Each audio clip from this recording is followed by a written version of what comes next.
One of the great intellectuals among the founding fathers of America actually came from Scotland. He was the Reverend John Witherspoon, a Presbyterian minister who had a thriving ministry in his native country. But American founding father Benjamin Rush came over to Scotland to recruit Witherspoon to take over the College of New Jersey, that is, Princeton.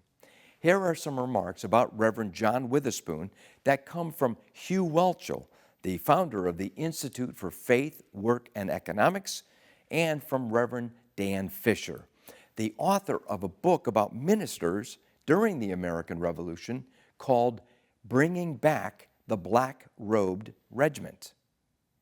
John Witherspoon, who was the president of the College of New Jersey, which would later become Princeton University, every year he would pick 2 or 3 students to personally mentor.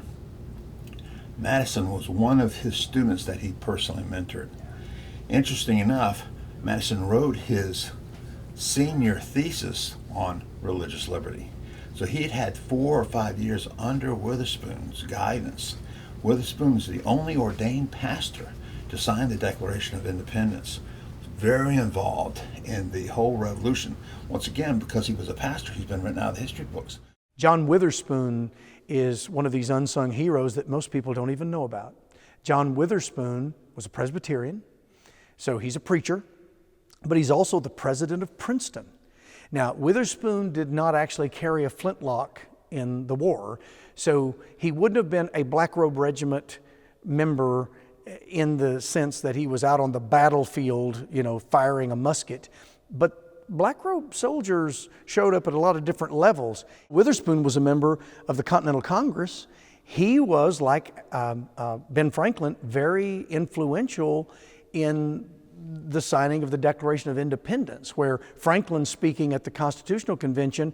Well, Witherspoon gives an impassioned speech because the guys are getting kind of weak-kneed in whether or not to sign the Declaration of Independence. And it's Witherspoon who gets up and tells them, men, this is the moment that we must stand. We cannot back down. And many believe that his speech may have been the thing that pushed him on over the edge. And they said, okay, preacher, you're right. Well, that's the president of Princeton, who is a preacher. And he is famous for many things, but one of the things that he said is that there's not a single instance in history where civil liberty was surrendered and religious liberty was preserved. If you look at Witherspoon's influence, he taught many of the framers. James Madison was one of his students. The list of people that Witherspoon influenced that became profound leaders in early America is almost endless. So I would definitely call John Witherspoon one of the most important members of the Black Robed Regiment. In his book, Christianity and the Constitution, law professor John Eidsmoe said this about Reverend John Witherspoon, quote, John Witherspoon is best described as the man who shaped the men who shaped America. Although he did not attend the Constitutional Convention, his influence was multiplied many times over by those who spoke as well as by what was said, end quote. Of course, the chief example of that was James Madison, a key architect of the Constitution who studied intensely under Witherspoon.